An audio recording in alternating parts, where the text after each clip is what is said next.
Hey guys, PIEGUYRULZ here, and welcome back to The Recast. I am joined by a green grumpy fellow, MonstersReview. I hate Christmas. Which Grinch impression is that supposed to be? Well, it was pretty unenthusiastic, so I'm gonna go with Benedict Cumberbatch. Oh boy. Well, that's a preview of some of the savagery that may be coming in the second half of this podcast. We are going to be talking about Illumination's Grinch movie that came out last year and the original Grinch special from 1966. Yes, Chuck Jones, Boris Karloff. and we may be referencing the Jim Carrey live action movie here and there, but those are the main two comparisons. And then this week we're also going to do a What We Watch segment because we haven't really done one of those. We're probably going to keep it brief. It is the holiday season, so I don't have a ton of time to edit this, but hopefully this will be out in a timely fashion. If it does come out a day or two late, just forgive me. It's the holidays. Yeah. Happy holidays, Merry Christmas, whatever you celebrate. Right. Hanukkah, Kwanzaa. Yeah. Okay, so how are you, Mr. MonstersReview? I'm doing good. It hasn't really been until the past couple of days that I've really had some time to start doing things that I've wanted to do for a while, and that's get to watch a few things and play some video games. Which is something I'm not normally... it's not something I do very often. I wouldn't really consider myself much of a gamer. I used to be, when I was an adolescent, I played a lot of Xbox Live and Lego Star Wars and that sort of stuff. But no, as I've gotten older, I've just kind of drifted away from it. Haven't had as much time or interest really to keep pursuing them. But I guess this kind of ties back to when I was younger because Halo Reach was recently re-released for PC. And I grew up playing Halo. I absolutely love Halo. And I got it yesterday and I've already played 5 hours. Dude, nice. I tried to play Halo yesterday. Oh, really? Yes. It's the dumbest story here. So I've been toying with I have the Xbox One release of Master Chief Collection, and I've been toying with getting the PC release because I don't have Xbox Live, and I would either have to pay for Xbox Live or buy the PC version, and then the online services are free. So I could pay like $60 for a year of Xbox or $40 and just have the game in a manner that I'll always have it. So I'll probably end up doing that. But anyway, I was in the mood to play Halo. I had my friend over who we've played Halo for years and years and years. And I'm like, let's boot up Halo and do it. There was an update that I had to do. And when it updated, it deleted all of the downloads for each of the Halos. Because in the Master Chief Collection, you can individually download multiplayer or campaign on any of them. Yeah. And so we re-downloaded like a few of them. And then even then, when it was re-downloaded, it said, you don't have this on disc, please download it. So the only solution to that was to delete the whole thing and then re-download it again. So I had to download the update, download like one or two of the game modes, try it, and then re-download the whole thing. And it's like a 90 gigabyte thing. What? So it's the whole collection. I know. Okay. The whole collection, not in just Reach. No. So I didn't get to play with my friend yesterday. Yeah, I was a lot of people were suggesting to me that I should buy the Master Chief collection, but I mean, honestly, just with how things have been going, I really only wanted to play Reach at this time and didn't want to pitch in more money. So Halo Reach itself was just $10. And I managed to connect it back to my old Xbox Live account. And it was funny because a lot of like the old files, like custom forged maps and game modes that I had linked to my Xbox Live account were accessible through the PC version. And they were from like sick. 2010 and stuff. And it was really cool going back to going down memory lane, seeing those old artifacts. And yeah, I've done some Firefight. I've done some SWAT. Nice. Some Fiesta, some Infected, all that stuff. It's so much fun. Well, if I do end up getting it on PC, I'll let you know, and it'd be great to play together. Oh yeah. So what have you been up to? So I'll tie what I've been up to in with I guess a correction of sorts or a thing we need to acknowledge. We didn't have an episode 2 weeks ago, or the episode we were working on got delayed by a week. Yeah. And basically, I don't really want to go into details, but I told the story about how I hit a deer. The week and before. so there's just been a lot of trouble with like the rent-a-car and dealing with insurance and like all that stuff. And then there's been other like family emergencies that have happened, and it's it's the holiday season, so everything happens a little slower and there's more traffic, and it's just unfortunately I got a little overwhelmed because there's just a lot of different things that were coming at me, and I just like I couldn't do it. We had talked about how we're getting to a time when we're a little too busy to do the recast and our schedules aren't lining up and everything, and unfortunately, like last week was just or 2 weeks ago was just a week where it hit and I couldn't do it. And luckily, I'm fortunate enough to have a great co-host and partner here that did step up and edit it for me. And I apologize for being partially late on that as well, because I was also pretty busy. But yeah, thank you everyone for being patient and kind. And I'm sorry we didn't update you. It's just like when you're going through a lot of stuff, and especially because it's more personal family stuff that I can't really talk about. I couldn't just like give an update and explain it. And if I was just like, there's been an emergency or something, I don't know, I didn't want to worry people or anything. So, and also I needed to just step away from the internet just as a whole and just kind of deal with the stuff in happening. Yeah. So not to be a bummer, but yeah, that's what happened. Completely understandable. It happens, and so that's kind of what happened there. But fortunately, I'm kind of on the other side of all those issues. Luckily, things turned out to be not as bad as things could have been. I'm still not gonna have my car back until January 3rd or later. Ouch. Yeah, I hit a deer. It's only like the hood and the grill are busted. That's it. But it still takes forever, and especially because of the holiday. Anyway, but yeah, no. Fortunately, things are a little better. So again, thanks everyone for being patient, and I think it was a good episode. I think it was worth the wait. I think. Yeah, very iconic. 3 crooks steal the rust bucket. What other corrections do we have? Or do we have any? Yeah. A lot of people corrected me on this. I like to be a dates and trivia guy, but I got my dates wrong for 2 particular Nickelodeon sitcoms, iCarly and Henry Danger. I mentioned that iCarly lasted from 2007 to 2013, and that Henry Danger was from 2013 to 2020. But I got the end year wrong for iCarly and the start year wrong for Henry Danger. iCarly ended in 2012, and Henry Danger didn't start until 2014. So there was that. And this isn't a correction, but it's confirmation that apparently someone on the Discord mentioned that apparently Henry Danger is the longest running Nick sitcom, followed by others like The Thundermans and House of Anubis, which I pretty much forgot existed until you brought it up. So Jace Norman is the king. The king of Nick. Let's move right along to what we've watched. Monsters, I don't entirely know what you've watched, but I'm just going to go ahead and guess that it probably has nothing to do with Christmas, because that would be like too on theme. What do you're like, oh, I watched a St. Arbor Day special. Or I watched a hard-hitting documentary about water being discovered on the moon. I don't know why that would be hard-hitting, but continue.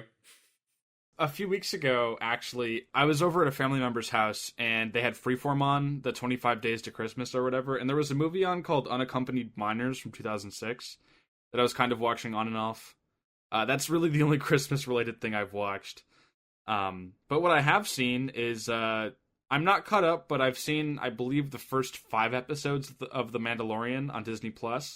Ooh. And then I've seen Star Wars: The Rise of Skywalker twice. Oh. Yeah. Have you seen either of those two? I want to see The Mandalorian. I'm going to. I haven't yet. And I have just no interest in The Rise of Skywalker. That is completely valid. We talked about last year, actually on the episode that aired closest to Christmas, we talked about The Last Jedi. Yeah, no, I don't hate Star Wars, and I didn't hate The Last Jedi enough to make me like, oh, I'm never watching Star Wars again. It's more just I've always been a passing casual fan of the franchise, and Last Jedi did kind of sour me a little bit, and I just don't care. Like, I don't know. I was much more interested in reading people's reactions, and I'm super excited for whatever Red Letter Media does with it. But yeah, what did you think? Well, yeah, I mean, to kind of piggyback off of what you were saying, without any spoilers, with minimal spoilers. Star Wars, in contrast, has always been something that's super important to me. The first PG-13 movie I saw in movie theaters was Revenge of the Sith. Wow. You know, I grew up watching a lot of Star Wars, and it's funny because usually it's kind of like a passed down thing. Like, a lot of kids grow up liking Star Wars because their parents introduced them to it. But no, it was just something that I haphazardly discovered because of marketing and promotional stuff or whatever. I watched like the mini series Gendy's Clone Wars on Cartoon Network, and so I was into that stuff. But yeah, point is, I've had a long connection to Star Wars, and it means a lot to me. I've played a lot of the games and read up on the lore, and been a loyal fan for a long time. And I'll be honest, Disney's Star Wars has definitely soured me. The Force Awakens, when I saw it the first time, like the very first time, I was super into it, and I think I was just kind of enamored by the fan service and the nostalgia and just the feelings of seeing another Star Wars movie. It's a good feel movie, I would say. Yeah, I had a lot of friends there. It was just like a really good time. My defense of The Force Awakens, at least at the time, was, well, okay, yes, it is very, very similar to things we've had in Star Wars. It is A New Hope. It's the but it's the jumping off point, right? We're gonna use it to jump off into a new trilogy where new things happen. I mean, yeah, I guess some things are new in The Last Jedi, I guess. I mean, there were some things that they were trying to set up. It was clear, and like, yeah, I was like, okay, like, after it settled in for a while and I kind of, took off my goggles, I was like, yeah, this was a decent movie, super entertaining. From a lore perspective, I'm not entirely sold on it, but it's an okay starting point. I hope that they can take this and run with it, and hopefully build some really compelling characters and stories from it. And then I waited for The Last Jedi to come out. I ended up by seeing that movie alone. And you were the Last Jedi there. I was the Last Jedi. I walked out of the theater, and there were some friends that were. Like, I saw it at the earliest showing possible. There were some friends waiting in the lobby to see the showing after mine. And they were just like, hey, tell us how it was. And I was just like, man, I don't know. And I just walked away. And I was like, oh, my Lord. And we all know what's happened to kind of the Star Wars fan lexicon. It's such a divisive movie. Some people love it. Some people hate it. Personally, I'm more negative towards it than I am positive. I think it does a lot of really, like, I think whether or not you do like it, it's a super bold movie. It makes a lot of distinct and really interesting new changes. The Last Jedi, or? Yeah. Okay. But, obviously it comes down to whether you're fond of those changes or not. Personally, I'm not. Just from like a lore perspective, and it really made me lose a lot of interest in Star Wars. Maybe partially because of the movie itself, partially because of the way that people reacted to it. And then Solo came out, and that movie was trash. I couldn't stand it. I know some people really like it. Did you see that one alone? Yeah. I didn't see Rogue One. I didn't see Rogue One alone, though. That was a joke, that's but an you just movie. Okay, fine. Oh yeah, no. I was solo during Yay! Solo. Yeah. So that's why my name is Solo. Okay. That's a movie joke, yeah. And then I saw this. I saw this with a bunch of friends, and like immediately as the credits rolled, I had a similar feeling to the last or to The Force Awakens, where I was just like, man, all my friends are here. This is such a great time. I just waited in line for several hours, and we get all this fan service. And that's what Disney wants. And it was entertaining. Yeah. They don't want you to think about it. Just, it's the event of the holiday season. Everyone was clapping and laughing. And you got fan service in there. I did read that. Yeah. And then it sat on me for a little bit, and then I saw it again last night. And that time, I was mostly looking over at my other friends who I went with to see what their reactions were. Creepy, but and I was also just trying to closely pay attention to things that they reveal in the movie and try to look for clues before they reveal them to see if there's anything that like makes those reveals plausible. And I'm very disappointed. I don't think it's a very good movie. It's kind of like fanfic in that it's like it's very far-fetched. I wouldn't say it's a spoiler because it's in the trailer, but a character just inexplicably returns. Right. I don't think it's a spoiler to say that Palpatine has a role in the movie. Yeah. That's been established. The fact that Palpatine is in this movie makes me feel really, really sour, because it almost kind of undoes the entire Star Wars saga. Yeah. Because the whole point of, and this is definitely not spoilers, in Return of the Jedi, when Darth Vader, Anakin Skywalker, makes the sacrifice and throws Palpatine down the Death Star hole, and then dies afterwards, he becomes one with the Force, and he... that's like his whole character arc. That's how his arc ends. He overthrows the tyranny. He is the one who ends the he brings the balance Galactic to the Empire. Force. Yep. Yes. So if Palpatine is still kicking around, what did any of that mean? Yeah, see, that's the thing. Like, I did like obsessively read a bunch of Reddit posts about this movie, because I am fascinated by how people respond to something like this. You know, someone was like, "Oh, well, it feels like it invalidates like Han, Leia, and Luke's story," and then they're like, "Oh," someone else was like, "Oh, well, you know, the fact that there's evil to fight, doesn't that invalidate it?" Like, it's like, no, the existence of doing another trilogy does not invalidate the hero's journey, because, like, sure, evil, you know, bad things are always going to happen in the future, but that doesn't mean that good conquering them had to be meaningless, unless that specific evil comes back. You know what I'm saying? It's It's tough too, because they got rid, like, Rian Johnson got rid of Snoke in The Last Jedi. Yeah, Again, a very bold move. So, like, JJ kind of had to pick up the scraps and work with what he had. Yeah, I mean, I guess it's less weird than if they had just brought Snoke back, like, immediately after killing him. Yeah. So... Yeah. There's a lot of fan service. There's a lot of nostalgia. If you've seen The Force Awakens, if you know anything about J.J. Abrams, you'll get what you expect. He goes big. He goes big. There's a lot of spectacle. Yeah. I just think there's a mix of, like, abrasive fan service. There's a lot of stuff. There's a lot of boxes that they try to check off in terms of stuff that they set up earlier on in the trilogy and try to kind of just quickly erase. There is so much exposition and problem solving and things that they try to cram into this 2.5 hours. It almost kind of makes you wish that they had a 10th movie to just kind of flesh things out, because there's no breathing room, and some of the things are just completely out of left field, and again, also don't make sense much from a lore perspective. There's a ton of plot holes, a ton of things that don't make sense.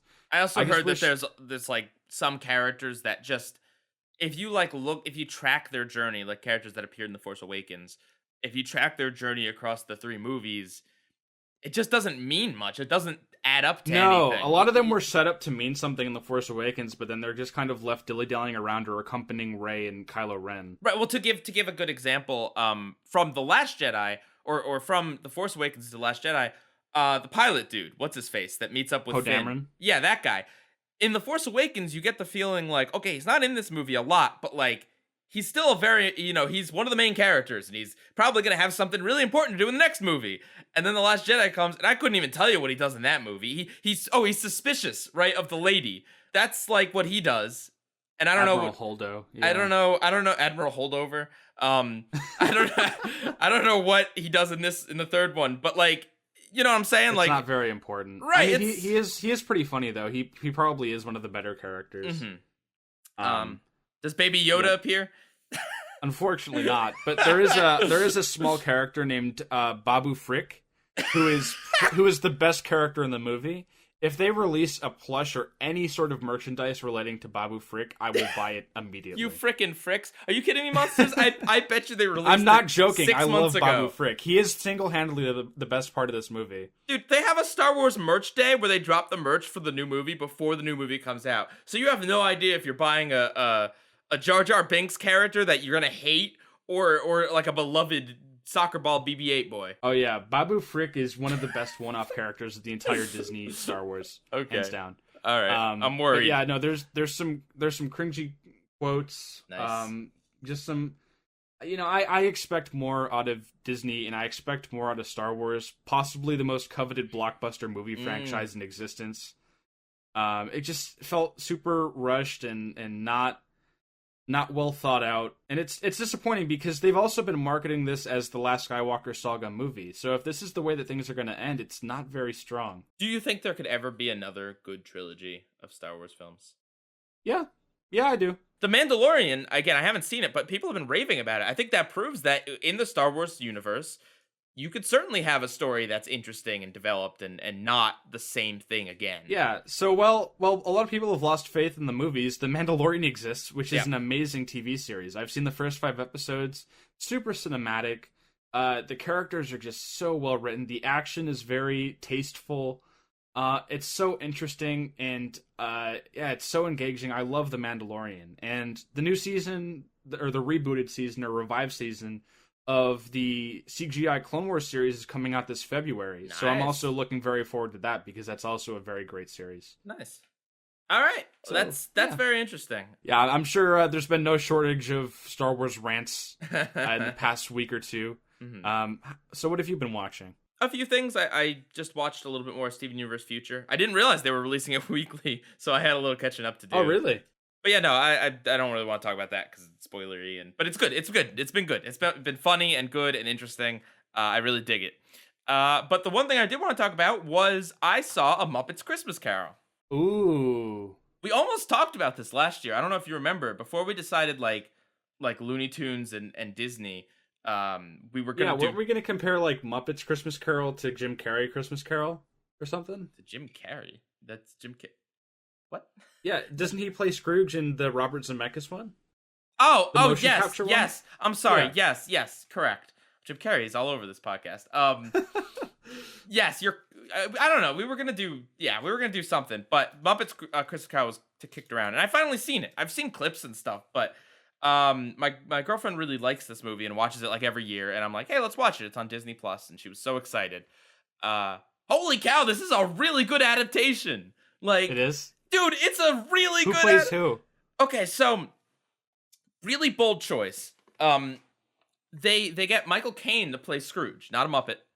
And he plays it, and he's been on record as saying this. He plays it completely straight, like he's in the Shakespeare theater, like he's in a classical production. Super serious, doesn't break character. Nope, doesn't like laugh at the Muppets, doesn't acts as if the Muppets are just other people. And that's perfect, because in some ways it's like it's one of the better dramatic retellings of A Christmas Carol, weirdly enough.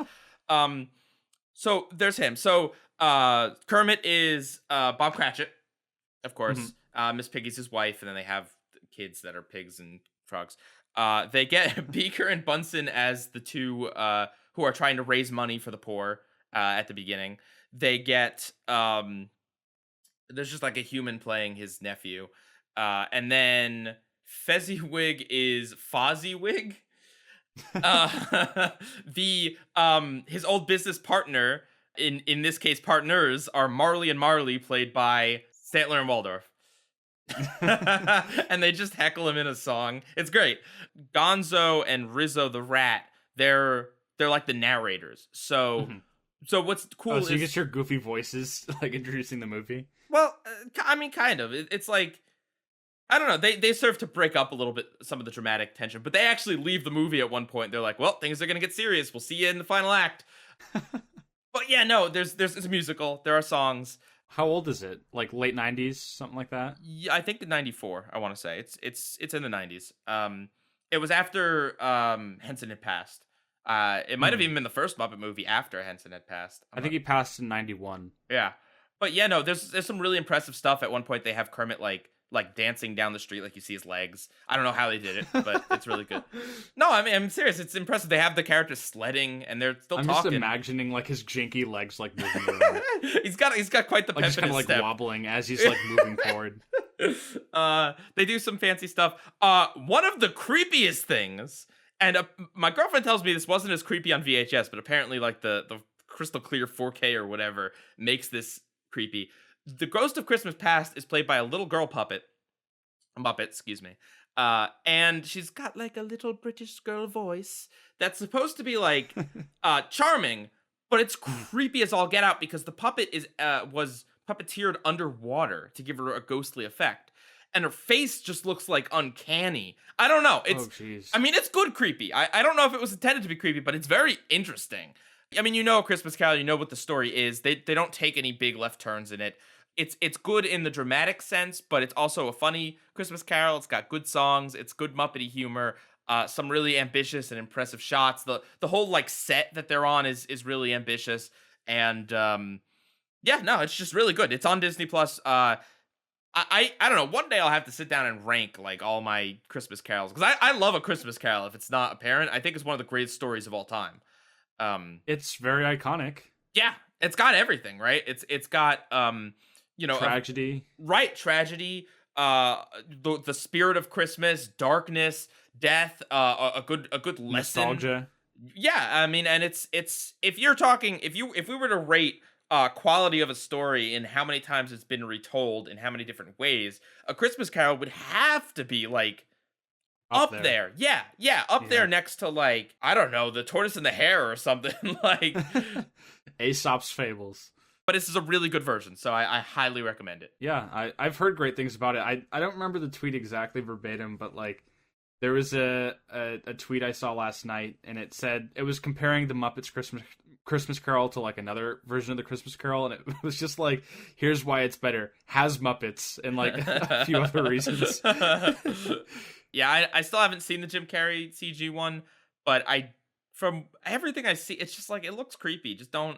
I feel like if that was really good, it would have gotten really, really good reviews. Because, like, that's the thing. Again, the story itself, some versions, like, twist it up a little bit. Some of them, like, include the fact that he has a dying sister. Some of them include the love interest. Some of them don't really bother. Like there's the little iteration. Some of them include the part where his maids, like, sell his bed sheets. And, like, well, I mean, I'm pretty sure in the original text, basically how he dies is that he was like dying in his bed, and the maids don't come up to help him because he was such a raging jerk in his life that they'd let him die. Like, his death is a direct response to him not being kind in life. But that's kind of dark, so not all versions include that. Yeah, that's rough, isn't it? Yeah. Somehow that one didn't make it into the Looney Tunes version. A lot of people said the same kind of like creepy thing about the Polar Express, because it was also like mocap, and Tom Hanks played like every character including the kid.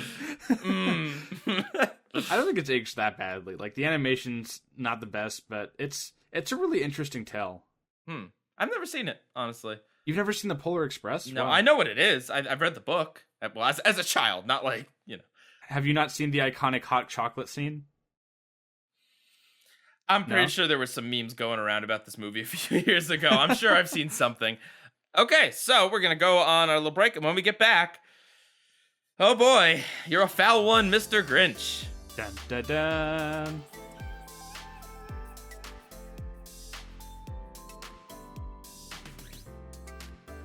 And we are back. So, How the Grinch Stole Christmas from 1996, the... 66. From 1966, the yeah, this would be sad if it was in 96. Oh yeah, the animation's impressive for 66, but 96. Also, Boris Karloff would be living a long time. Anyway, so yes, the original. I'm sure most people listening to this have seen it, or at least know of it. Mm-hmm. The story is that there is a green curmudgeon that lives on top of the hill, bordering a town that loves Christmas, and the curmudgeon can't stand Christmas. So one night he cooks up a scheme to steal all of the presents and the trees and the decorations, because surely without those, that is all Christmas amounts to.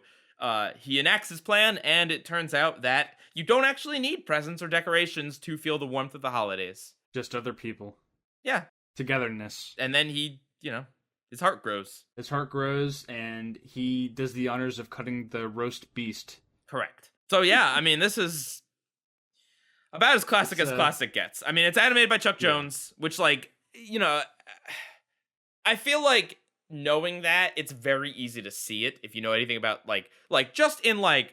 Merry Melodies. Or melodies. Yeah, well, so Max the dog does this like shrug and look at the camera thing a few times, and that's like very, very, very Looney Tunes. Yeah, like the slow smile, like extending upon his face. The twitching that he does, like you could very easily see like Wiley Coyote or Elmer Fudd or whoever doing that sort of facial movement. It's very good. I mean, I didn't mean to disparage it by saying this would be sad if it was 96. It is just You can tell bursting it's with the 60s. right. It's bursting with charm in the animations themselves, but they are not technically impressive if you were to put them in the context of like 1990s animation. That's all I was saying. The only character design I really am not that fond of is Cindy Lou Who. Really, you don't like the weird like she no almost legs? kind of looks like she almost kind of looks too much like a book illustration. I don't know, like her face is just lacking emotion in my opinion. But well, anyway. it is interesting that both of the theatrical adaptations of this make Cindy Lou Who look like almost completely human. Yeah. Whereas she's the most alien in the original. Right, yeah. The Who were like their own species. Yeah, I think if I had to sum up this special, I would say that it is beautifully simple. Right? It's simple, but it works. It's effective. Yes, I mean that as a compliment. Boris Karloff is almost the only voice in this. The only other voices are Cindy Lou Who gets about 3 lines, like 12 total words or something like that. And I guess the singing. I don't know. The uncredited singer is. But yeah, Boris Karloff is in a very interesting choice. Both the voice of the Grinch and the narrator. My point just being that, like, so it's simple in a very, very small voice cast. It's very simple in the amount of characters. It's the Grinch, Max, and Cindy are the only, like, named characters. Mm-hmm. It's simple in that when you boil it down, they don't give the Grinch a backstory or complicated motivations. There's a specific line that's like, why is he this way? Don't ask, because we don't know. Which, by the way, that line is repeated in both Illumination and the Jim Carrey one. And then they proceed to also tell us why, which is a little weird to include that line still. But anyway, yeah, it's very simple, but it works. It works so well. I think it flourishes in that simplicity. The animation, again, it's simplistic because it's 1966, but there's a lot of personality in the facial movements and in the imagination of Dr. Seuss and the background artists. Yeah, it's the epitome of a classic. Yeah. It's at this point it's timeless and it's like an essential part of most people's Christmas tradition. And it's also like it's the perfect length. It's super digestible and it doesn't go too long. It's not too short. It does a really good job of telling the story in an apt amount of time. Correct. We talked about Peanuts last year, right? That's the other Christmas animated or 2D animated special from around the same era that has lasted long and long and long. Of course, there's the weird stop motion puppet things, but I'm talking Rankin Bass. Rankin Bass, yes. Not Lance Bass from NSYNC. Although no, so I would say that the Peanuts Christmas special. I mean, we talked about it, and like I think if you take it out of the vacuum of it being a classic, I think it has some things going for it. But I don't know. I don't know if it's like a great thing. I know that's blasphemy, but the Grinch I think is a great thing. I think if you take it out of the framework of 1966, and you put it in front of a kid today, like sure they might not be used to the type of animation or whatever, but it's like I think it still has the charm. I really think especially the sequence of the Grinch stealing Christmas along with the song is just it's so good. That's the event that this movie is based around. Really, it's set up that big event that's fun and fluid. How He Stole Christmas. Right, and it's not called The Grinch. It's called How the Grinch Stole Christmas. And even though they reuse some animation, they also like overlay it to try to disguise the fact that they're reusing animation, which I appreciate that rather than just showing it a second time. I think Boris Karloff brings just like a lot to this thing. Like, oh yeah, it's a lot of it's right on his back, and he carries it. Mm-hmm. But yeah. So I was mentioning earlier that it's an interesting choice because sometimes, the same person will be playing the protagonist and the narrator, but that's because the narrator is the protagonist. Like Danny DeVito in the Lorax, right? He narrates a little bit of it in the beginning, and he is the Lorax, but that is the Lorax narrating it. This is a narrator played by Boris Karloff, and then also the narrator is basically it's like a book, right? It's like he's reading the Grinch's lines.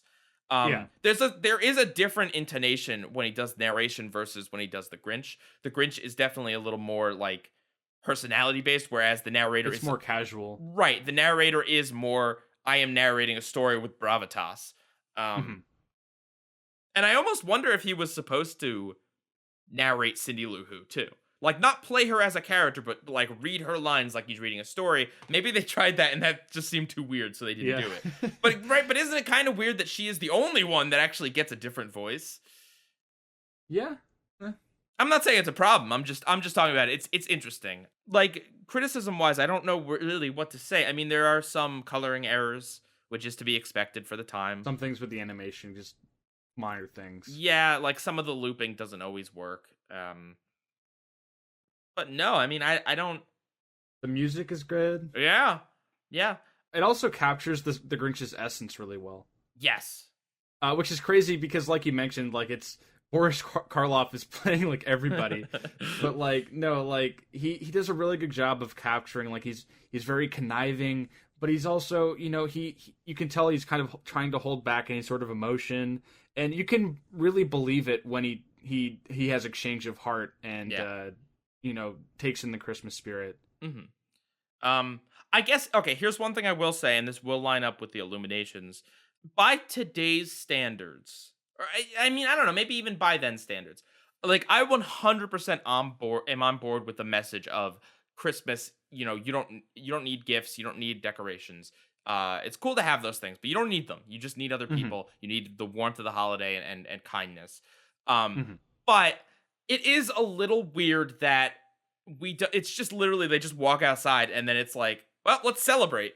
You know what I mean? I think, and we'll talk about this when we talk about Illuminations. I guess to give it a comparison to something we're not specifically talking about, in the live action Grinch movie that they did with Jim Carrey, they do something a little different where they actually have Whoville also need to learn the same lesson of the Grinch. Everyone but Cindy Lou Who is obsessed with just kind of the holiday shopping and the outdoing each other with decorations and the materialistic stuff. Right, they've lost sight of it.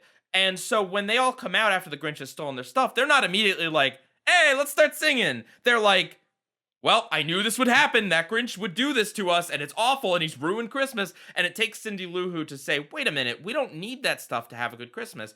And then they all get it. And I like I like that addition. Again, this is in 66, and for the time given, the time runtime, I think it's completely fine to gloss over it. But I will say, I think nothing would be hurt if they maybe had like a slightly more elaborated reaction.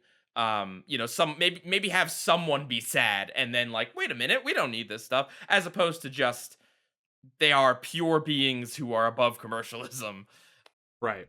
Which is, again, it's fine. It's just, I think that's a complication they added to the live action movie that really works.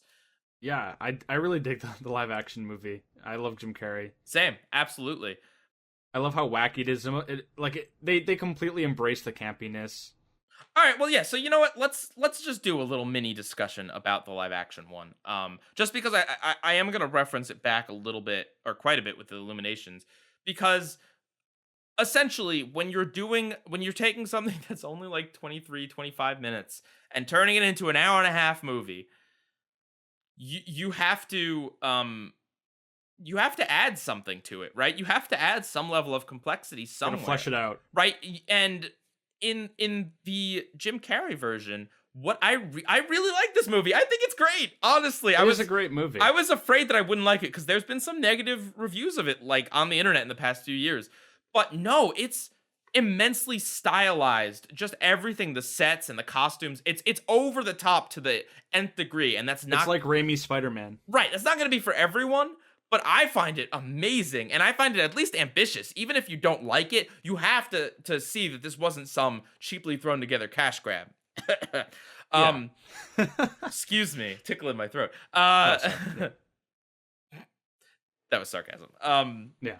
So, but yeah, the live action movie adds the complication that the Whoville is just as wrong as the Grinch, but in a different way. Lots of mob mentality. Right. They're more, but it's more realistic, you know, to Black Friday shopping and whatever.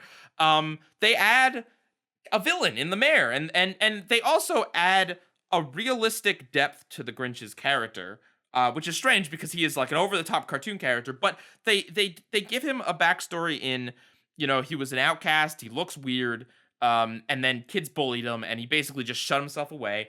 And what I really like about the movie is that, like halfway in, well before you get to him stealing Christmas, basically Cindy Lou Who invites him down to be like the king of toasts or something, like the Christmas toaster, like ceremonious right? To figure get an at their award. Christmas celebrations. Yes, yes. And he comes down, and instead of him like wrecking it like you think he does, he actually has a pretty good time. Like, despite that, they overfeed him and whatever, and you can see he's not entirely into it, but he's getting into it. And towards the end, he's really into it until the same guy that bullied him back when he was a kid, basically bullies him again by giving him a razor, and then, demonstrating the greed of Christmas and buying the lady he's proposing to a new car and all this stuff. And and then he goes ballistic. But it's unexpected to see him almost warm up. And so you see the warmth in him. You see that he has the ability to do that well before the change happens at the end. But it's not like extended moments. But then you see him turn back. And I think he has a point about the consumerism. Like, the Grinch makes a good point. He doesn't just hate Christmas for hating Christmas. He hates Christmas because he has bad memories associated with it, and because Whoville's version of Christmas is over the top, extravagant, and one-upsmanship and greed and push each other over to get a sale on something kind of mentality. So I think that that version of the Grinch, it's not without its issues. The love interest is kind of written not in a very progressive way, I'll say. But overall, I think it's a very entertaining movie. Of course, Jim Carrey's performance is amazing. Of course, the costumes are fantastic and weird and cool. But I think if you have to extend the How the Grinch Stole Christmas, the old special, into a movie, I think the live action version is how you do it. The message is still the same, but they change the way the message is delivered in a way that makes the Who's more of characters.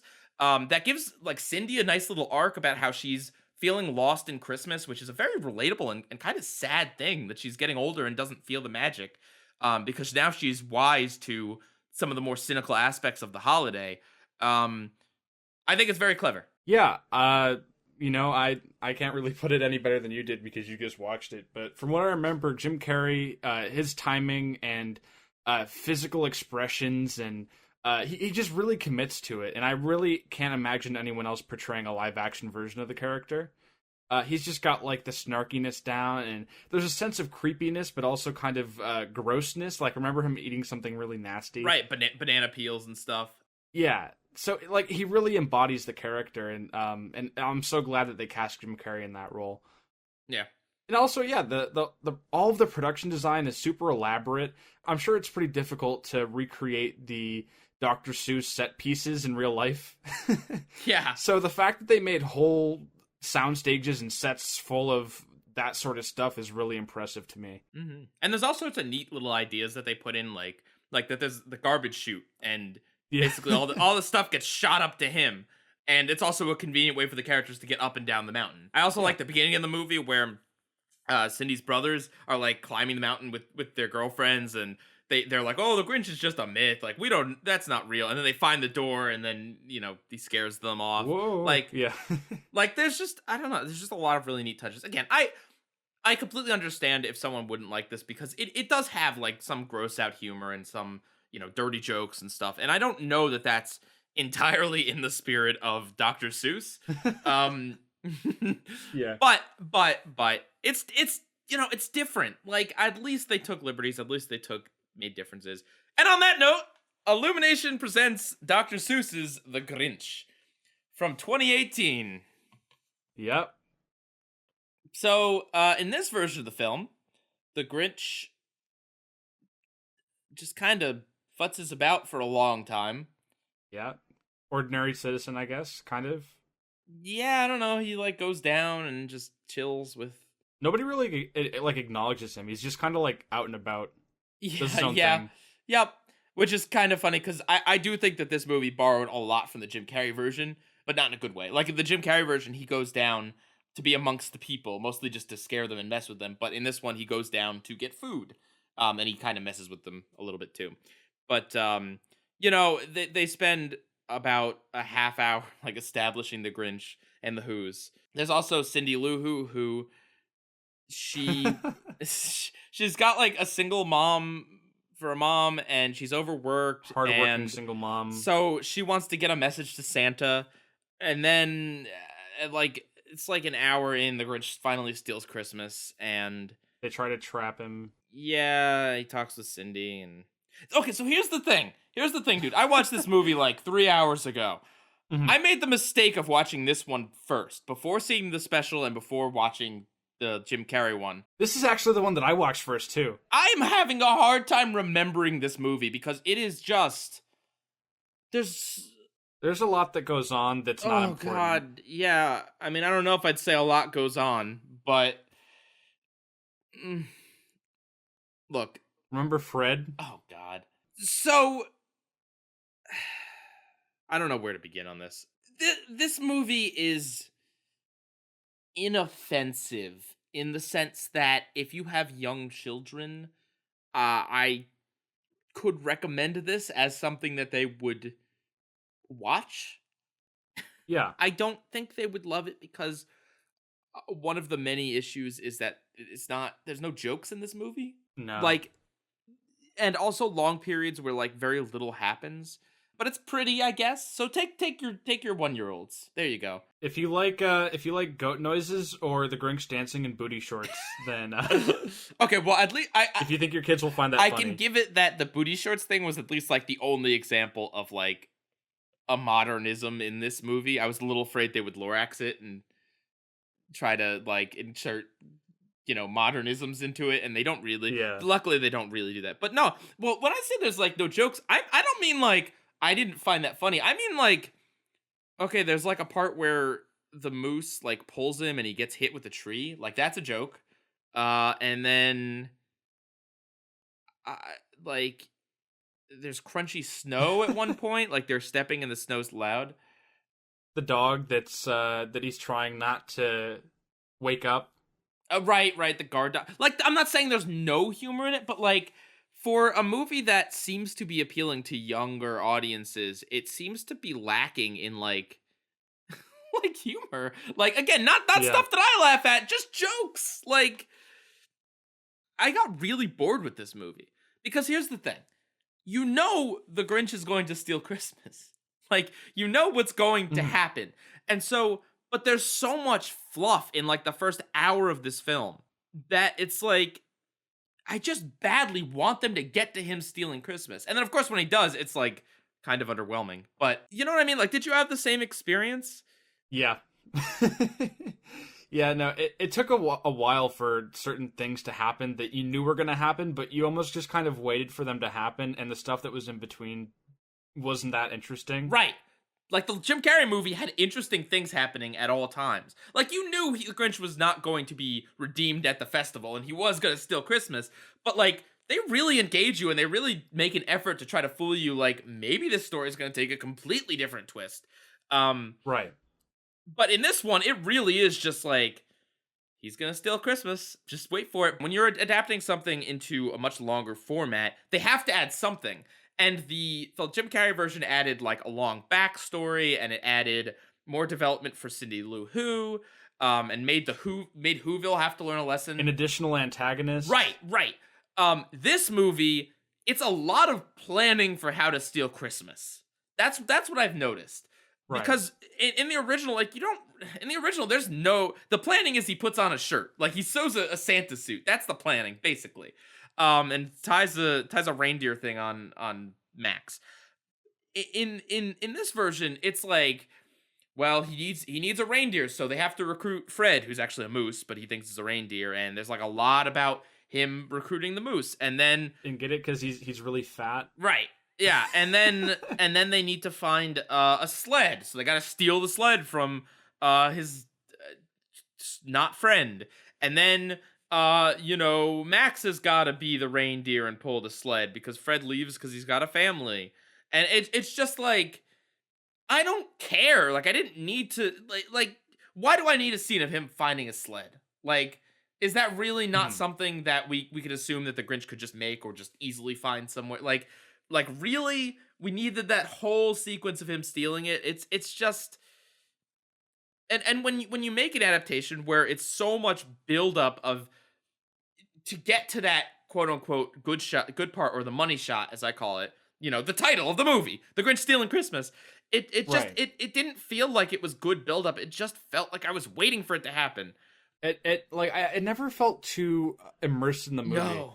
Like, I was just kind of sitting there watching it. Like, I never really like locked myself in and was like really interested in the characters' motivations and were concerned or felt at ease at any time. It was just like it was happening in front of me and I was watching it, and that was just kind of casual. Like, I didn't care about And it. I want to say, I watched this movie before I watched the live action one. I kind of watched the live action one on a whim, to be honest. Like, we didn't plan on this.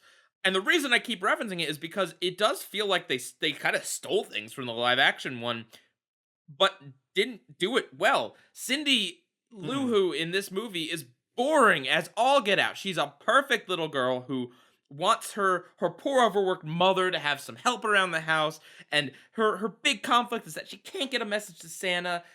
She can't walk to the North Pole because that would take a month. In the live action movie, it's great because she invites the Grinch down, and the Grinch wrecks things, and then the mayor directly blames her. And it's like she did the right thing, but like she has to feel bad about that. Like, they put her through some challenges, and it's interesting. But in this, it's just adorably precious little girl who just doesn't do anything wrong or never has to have any consequences or anything. It's just, and she cares so much about her single mother's plight, and it's just like, it's just not interesting. And her mom is just like, oh yeah, my Cindy Lou, she's perfect. She would never do anything wrong. And she doesn't. The end. Like, what a story. Ooh.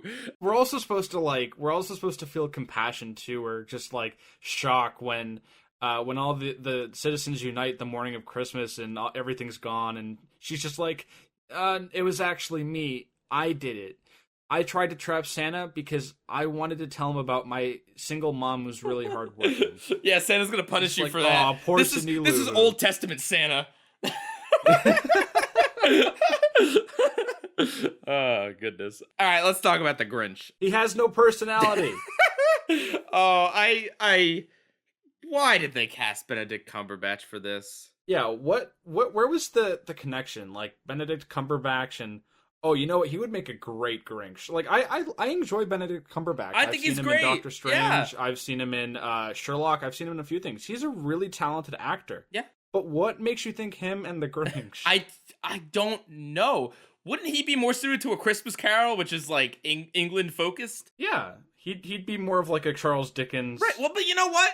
I wish he pulled out his regular voice for the Grinch, or even his voice for Doctor Strange, which is a lot. It's Americanized, but it's deeper. He goes deeper to do an American voice, because the Grinch does not have a deep voice in this, and that's so weird. For one, he sounds so milquetoast because it doesn't sound like Benedict Cumberbatch. And that's kind of like, oh, hi, I'm the Grinch. Right. I'm a casual person. Yeah, he sounds like someone who'd be named Norman. Like, you know what I mean? Like, I'm something of a Grinch myself. But it's like, I like Benedict Cumberbatch. I'm not trying to dunk on him, but it's just the voice he chose does not work very well. No. And there's nothing special about it. It's not scary. Right. It's not unique. Jim Carrey's is not as deep as Boris Karloff's, obviously, but it is so unique. He goes over the top and does crazy things. There's range, there's ups, and there's downs, right. And there's timing, and there's pauses. Little girl, you that. Like, he's menacing. This Grinch's design, he's a plush toy. I will admit, like, some of this in the Illumination film is like, I guess from like an aesthetic standpoint, looks good. Like, some of the textures look super realistic. And Cindy's hair was really nice, too. It was very, like... Yeah, you can see, like, little details in the snow, and the lighting is super dynamic. In contrast, because a little thing I noticed in the 60s version is that the lighting is flat. Yeah. So, like, even at nighttime, like, when he's stealing all the presents and he's outside climbing up roofs or whatever, like, the lighting is the same as it would be during the day. So, like, it wasn't shaded any differently, whereas, like, the lighting is super dynamic. You see all sorts of lens flares and really interesting shading. So I'll give them that to Illumination, that, like, the lighting and the environments were really cool. Yes, the visuals look nice. They're not Pixar level, but they're nice. But the design of the Grinch, I have so much issue with, because it's like, in the original, he's got like these kind of green boots and he's got a dark green like scruff around He's got his like neck. long fingernails. Right, he looks like a menace, right? And of course, Yeah. I don't need to say anything about the Jim Carrey version.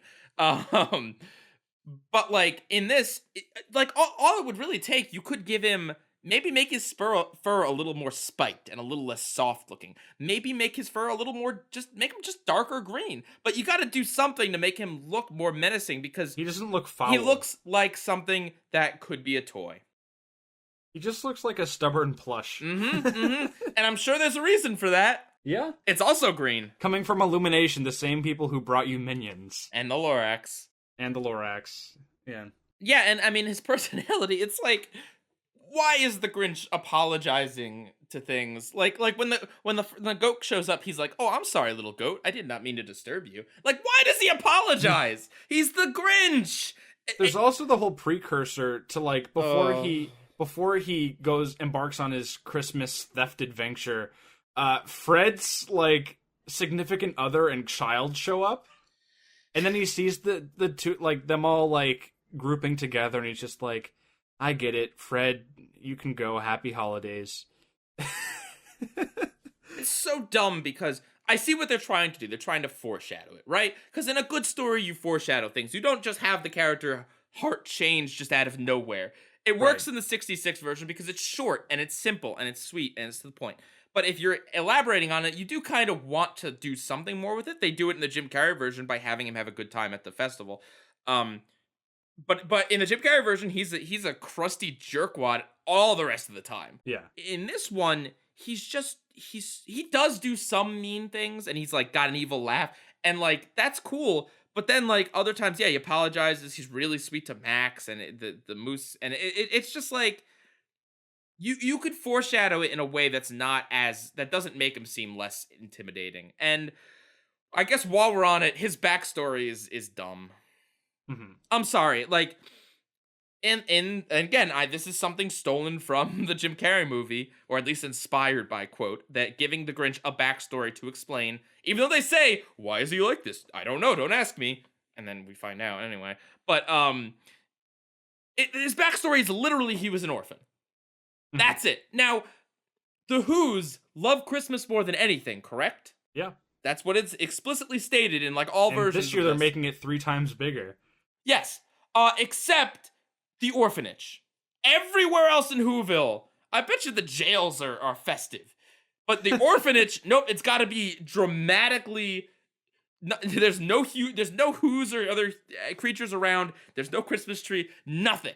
And that's the Grinch's backstory. He was an orphan and didn't have a happy Christmas because apparently that's the one place in Whoville where they don't go over the top with Christmas. Maybe they're just setting it up for more Grinches, because I'm assuming there's been more than one orphan that's come out of Whoville. That's a good point. Like, is he the only orphan to ever exist in this universe? I mean, it's baffling, because it's like, I see what they're trying to do. They're trying to give him backstory and reasoning and logic, but it is just, I'm bitter because, and like, I get it. I get what they're trying to do. Had they developed it in a more realistic way, it would have worked. But literally, it's just like 2 shots of him like looking sad in this gray orphanage without any They specifically point out there's no decorations because he imagines some, and then they're not really there. And it's just like 2 scenes of that. Go further, do something. Like, don't just be like, he was an orphan. That's his backstory. It's like, well, what does that mean? Like, and then going off of like what you were talking about with like his more adorable appearance too. Like from what I recall, I don't remember anybody really pointing out the fact that he's like a green furball in contrast to everyone else looking more humanoid. Yeah, the things that the Grinch does to make him seem evil too are just like, they're so non-convincing. Like the one that comes to mind to me, for me, is the one where he's in like a grocery store and there's like a jam on like a shelf or something. He like picks it up and then he like puts it back up on the shelf, and the lady who was trying to grab it was like, "Hey, that's not very nice." And then he like elbows the shelf and then it falls off and like smashes on the ground. I actually disagree with you on that. I think that was like the one example of him being like an enjoyable jerk. We didn't even because he messed with her. He took it from her, and then she's like, "Are you gonna take that?" And he's like, "No." And then he puts it back on the shelf where she can't reach. And then when she calls him out on not being nice, he just just a subtle elbow and then an evil smile. That's fair. I guess that's like the only, yeah. I mean, that's fair. You don't have to like. I'm just explaining. That was like the one thing that I'm like, yeah. Now this is the Grinch like messing with people just for kicks. Like, oh, and along the lines of his backstory. So his other thing, there's another moment where he's in a crowd of people. It's kind of like the Jim Carrey one, almost like he shows up to their festival. And it's a moment where he's overwhelmed by people, and it's like, oh, okay, he hates Christmas because he's so alone. But it's like, there is literally a character in this movie who does virtually nothing, but is a guy who likes the Grinch and wants to be his friend. The beard Kenan guy. Thompson. Was that Kenan? Yeah. Really? Okay, well, Beardo, as I call him. He has no point in this story. None whatsoever. Except to point out that there is a character that like wants to be the Grinch's friend. So if the Grinch is upset because he's alone, he's doing it to himself. I mean, like yeah. Like, you know what I mean? I think it's more realistic to say everyone is so caught up in their own thing that no one has extended an olive branch to him. And because I think we've all been in situations like that where we're out in like a public space or like there's an event going on or something, and everyone else is kind of like too in their own zone, and you're just kind of left out. I think that's relatable, and I think that doesn't involve any menace on the part of the other people. Some people just slip through the cracks, unfortunately. You got to be assertive for yourself to get yourself in the door. But yeah, the fact that there's a dude that's literally like begging the Grinch to be his friend, it's like that undermines this sad backstory of no one offered to be his friend, nobody wanted him, he has no fan. It's like, I don't know, dude. Yeah, Kenan Thompson's character was named Bricklebaum. Brickleberry? Oh my goodness. No, am I wrong though? Did he have a point in this movie? I mean, the Grinch steals the sled off his roof. I guess he's just supposed to be like a comic relief character, I guess. The word I'm looking for is just kind of like a foil, but not really. I guess. It's like, well, it would be more effective if the Grinch was more evil. Yeah. Because this dude's just always like super happy, super social. He's super festive, and in contrast, the Grinch is not social, is not festive, and is stubborn, so... that's fair. I mean, I still think he doesn't do a good job, but you're correct in that. Yeah. I guess that is a point to his character. All right, real talk here. Who is Cindy Lou Who's real father? Let's get some theories going, all right? I mean, she's not green. Because, well... because here's the thing, right? Her poor mother's overworked, and she's got like twin brothers and stuff. So like, the mom probably. Do we ever see the mayor? I don't know. Oh yeah, I think it's a lady. I think she's the one doing the tree lighting. Oh, is it Bricklebaum? That's what I'm saying. It could be him. I don't. He's got like a big family or whatever. Those kids, the twins seem pretty rambunctious. So maybe the Grinch is the real father. We need to get Mari in here. Yeah. I have to make my own jokes because the movie's not going to make them. Yeah. And Mr. Grinch, you are not the father. I told you so. In your face, sir. Yeah, I liked Kenan Thompson. Like, I mean, I agree with you that his character is pointless, but I mean, I just like Kenan Thompson in almost everything he does. And that's fair. And I thought he brought a good amount of effort to the role. Mm-hmm. Oh, something I actually liked, something I did actually find funny, and there's only two of them, but Max has cutaways. Do you remember this early in the movie? Oh, yeah, like the fantasies. Yeah, Max doesn't talk, but they wanted to convey, he's got body language, and they wanted to convey a thought of his. And the Grinch is like, how much stress eating have I been doing? And which, by the way, also happens in the live action Grinch. By the way, he stress eats. And Max is like, he looks to the side, and then or he probably remembers, not imagines, but like, the Grinch eating in a bunch of ways. And then he's like, "Rrr." And then there's a second one where he's like, what would you like to do, Max? And then it's like Max driving a car with the Grinch sticking his tongue out. Mambo number 5, baby. Yep. I thought those were actually kind of funny. Yeah, the Mambo number 5 one got a big kick out of me. How about the actual stealing of Christmas? I thought it was super underwhelming. Yeah, to be honest, I'm being real with you right now. The only one I remember was Cindy Lou Who. I don't remember him stealing other stuff. So they play the song at the very, very beginning of the movie. I guess they don't want to play the song again, even though in the original special, the song does play twice. Once when he's planning and once when there's two different versions. There's a different verse. Once when he's actually stealing Christmas. And this one, there's like the hip hop, like, yo, you're a foul one, Mr. Grinch, or whatever. I don't know. And then, but they don't use it during the actual Stealing Christmas, so there's no montage. No. It's not set to like, I mean, I'm sure it's set to background music, but it's basically he like uses his inventions because he's got all sorts of inventions that we had to see him make for whatever reason. He walks from building to building on his extendo shoes. He uses the candy cane to like steal some things. But yeah, it's not a large part of the movie, which is strange because that's what the movie's about. When you mentioned the music too, I thought about the fact that in the 66 special, Boris Karloff has this very booming, commanding, theatric narrator voice. And then the narrator voice in this is just super casual. It's like, there was the Grinch. He was all sad. But then... I forgot this movie had a narrator, to be honest with you. But then he saw the true Christmas spirit. It sounds like someone speaking in like a Walmart commercial or something.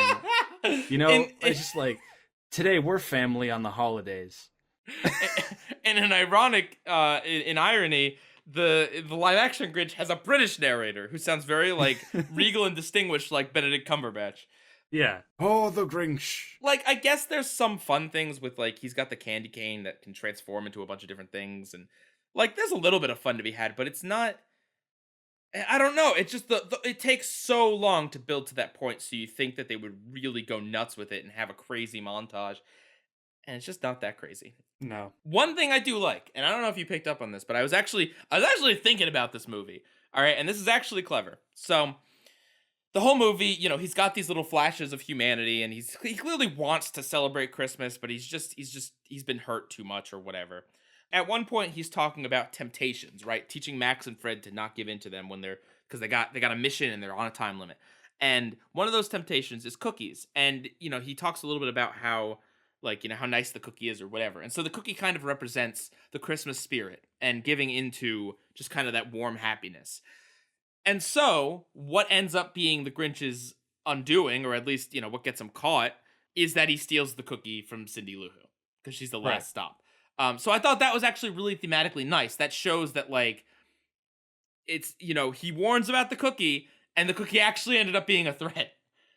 So it fit. I don't know. That's like it's not a very clever movie. There's not much to it, but just like, a little thing. Yeah, I thought that was like a nice little thematic idea in there. And that's the sort of thing that you like to see in movies that pay off really well.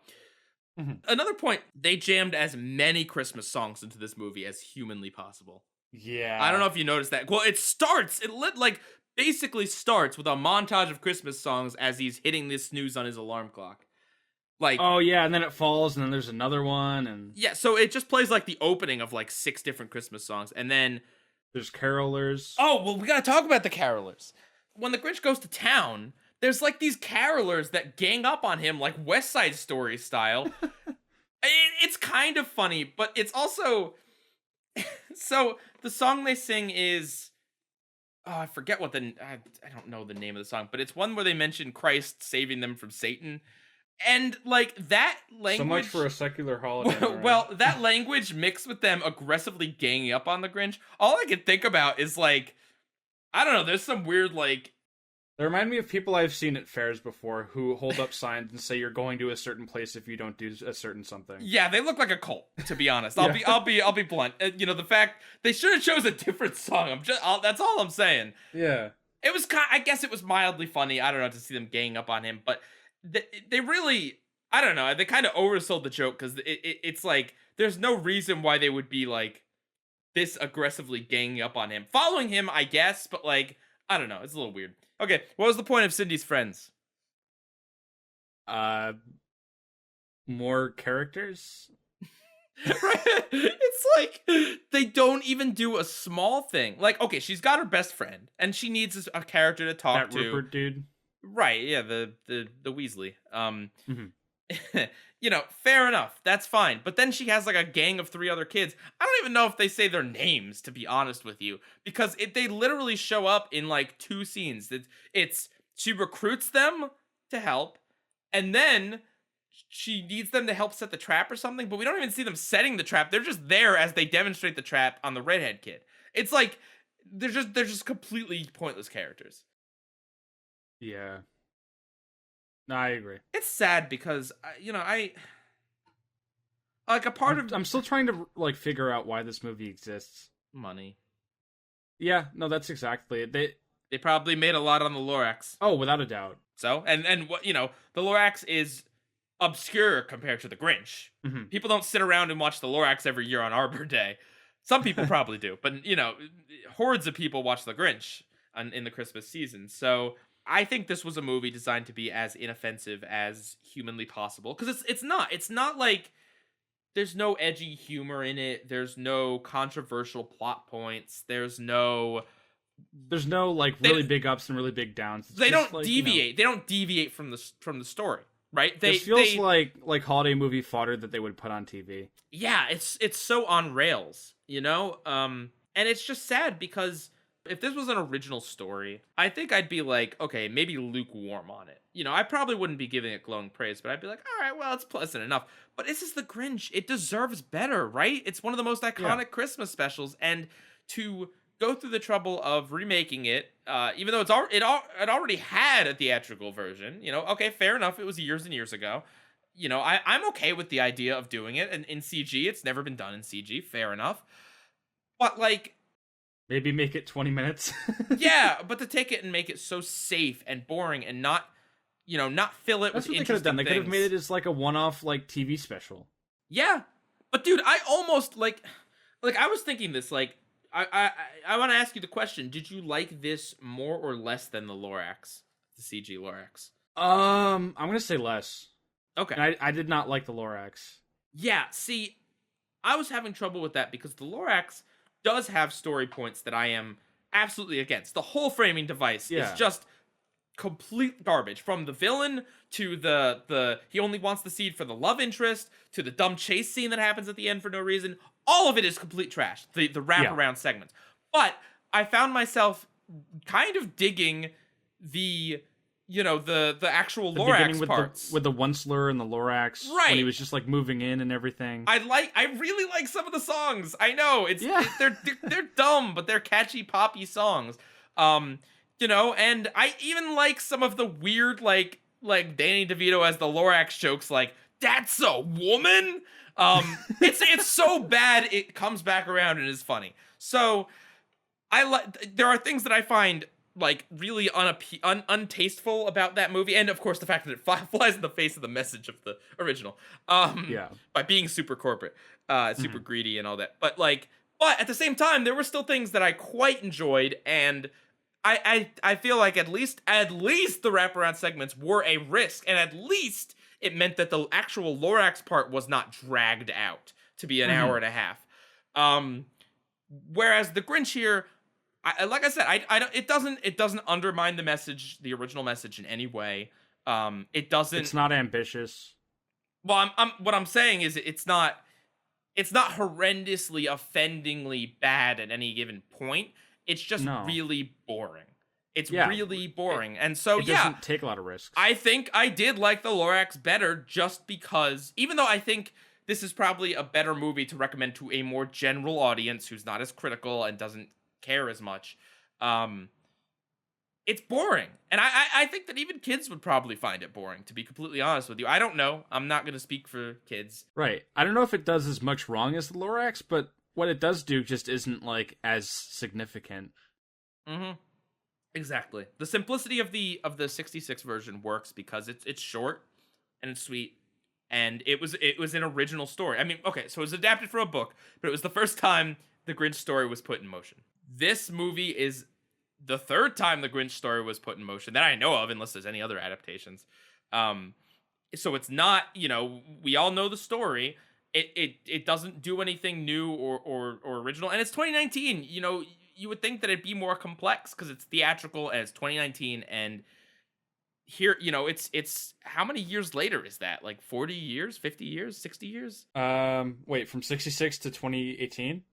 55 years, 54. Yeah. I don't know, whatever, 55-ish years. 52. Okay, 50-ish years. There we got there.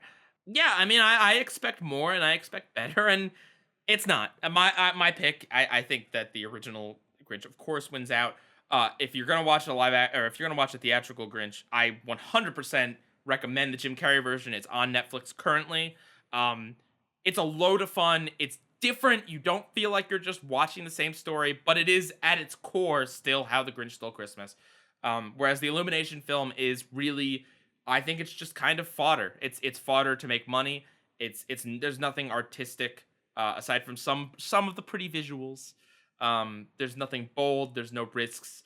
This is a film made to make money. Yeah, I agree with that. I prefer the 66 version. If I was to rank all three, I don't know where the Jim Carrey one would place.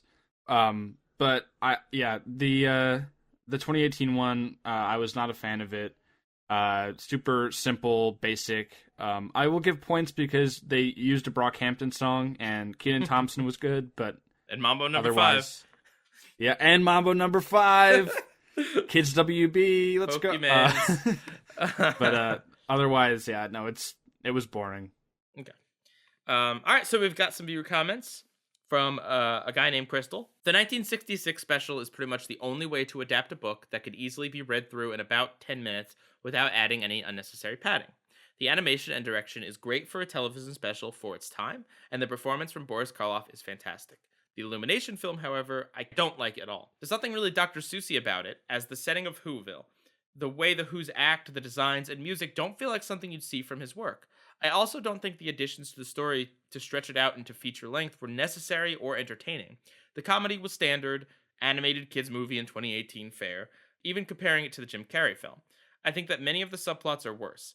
The Grinch Preparing to Steal Christmas was more entertaining in the other versions, and while I wasn't a fan of Cindy Lou Who's subplots in either features, I find her losing her faith in the Christmas spirit in the live-action one to have more heart than trying to capture Santa so her mother isn't as hardworking as she is.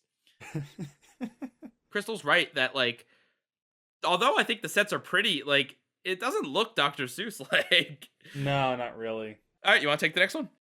Sure. This one is from Christian Goken, and they say, the Illumination film is so safe and inoffensive, but it's the Grinch, you know? Someone who's a grouch and is supposed to learn the lesson of the movie after realizing he's a mean one. But the Grinch isn't that much of a grouch, and he's kind of cute.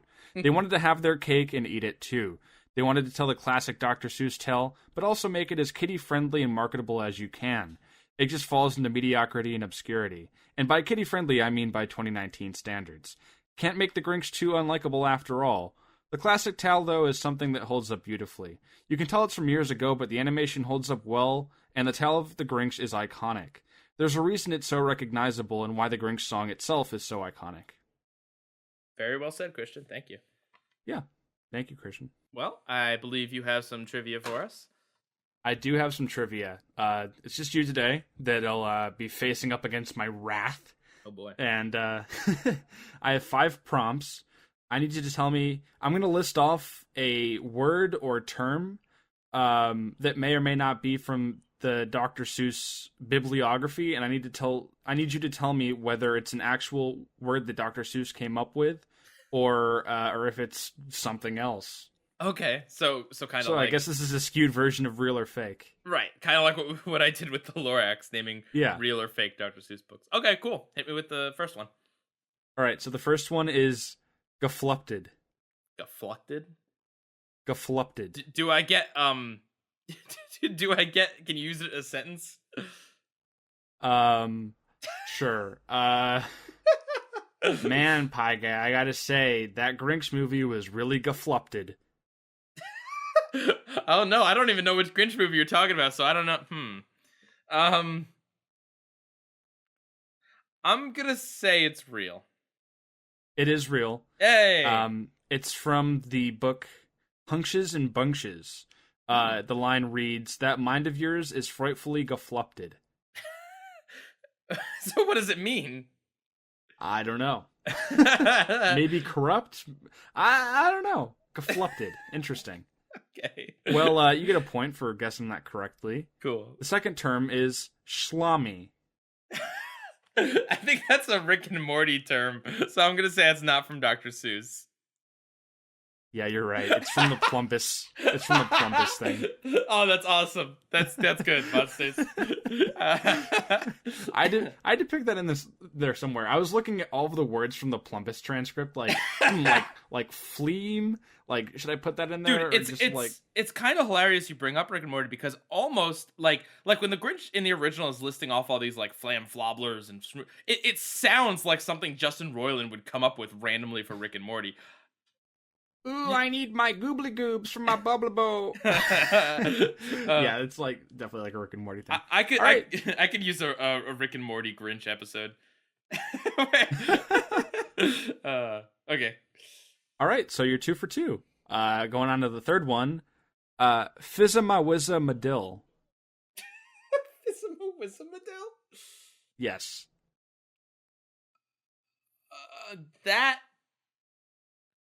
Is that like a Magilla gorilla?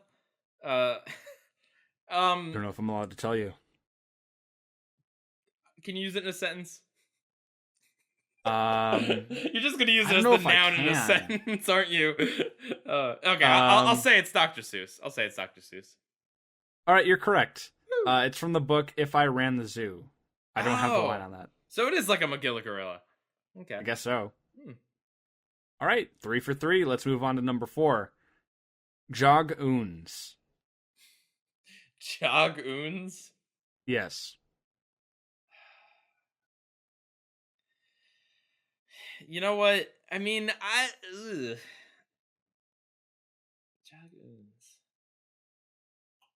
I'm gonna... I don't know, it doesn't feel Dr. Seuss to me.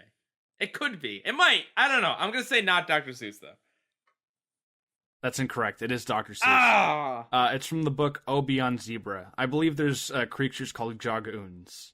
Huh. In that. Yeah, I guess that's beyond a zebra. Yeah. Using in a sentence, these Jog-oons are beyond zebras. Yes. All right, so you're 3 for 4. Let's see if you can get the last one. The last term is Gobla Dogla. Gobla Dogla? Yes. That doesn't like flow amazingly. Gobla Dogla. Yeah, well, I don't know. Do all of Dr. Seuss's weird words flow well? Jog-oons doesn't necessarily. I can't wait for the corrections next week when people point out that you pronounced all of these incorrectly. I'll say it's not Dr. Seuss. That is correct. I made up Gobla Dogla. I do not know what it means. I'm sorry to criticize your made up word. I know. You're not as good as Dr. Seuss. I'm sorry. I know that's... Oh, man. Such a big take to my ego. I thought I was Dr. Seuss. All right, how'd I do? 4 out of 5? Yeah, you were 4 for 5. Good job, man. Nice. I know I wouldn't be able to do that well. I have not read a Dr. Seuss book in ages. I mean, are you implying that I have, or? No. I just know a little bit about, like, how, I don't know, lyricism, I guess. But, yeah. All right, next week on the recast, I don't know what we're doing. We'll announce next. No, I'm just kidding. We actually have something. We got something to announce for next week. I've heard that a lot recently. Yeah. So, next week on the recast, this has been an idea we kicked around for a long time, and we're excited to finally get to it. We are going to be doing the Flintstones and WWE Stone Age SmackDown from 2015 and comparing it to the Jetsons and WWE Robo WrestleMania from 2017. Apparently, in the past few years, WrestleMania has really wanted to branch out into Hanna-Barbera animations, and so they did these. I have no idea what they entail other than WrestleMania or WWE characters and real-life people, I guess, meeting these fictional characters from the Stone Age and the future. Yeah, I haven't seen any of these. I saw a clip from the Scooby-Doo WWE movie. Yeah. With, like, John Cena and the Mystery Machine. I don't really remember anything about it, but I'm looking forward to these because, this is the first instance that we've seen of the Flintstones and the Jetsons in a very long time, and the fact that it's like a co-production with the WWE must make things really interesting. It's weird, too, because, I mean, Scooby-Doo, like, Scooby-Doo puts itself in everything. Like, that's not surprising, you know. Yeah. But the Flintstones and the Jetsons aren't as... I mean, you're right. They haven't done anything in a long time, so it's... This is like the first Flintstones piece of media we have, except for, like, Cocoa Pebbles commercials since On the Rocks. Oh, wow. All right. Well, we'll talk about that more next week. Another thing we have to announce is that after this episode, so aside from this one, there will be 3 more recast episodes. So next week is this WWE, and then there's going to be 2 more after that. And we will let you know what those are when we got the details, but that is it.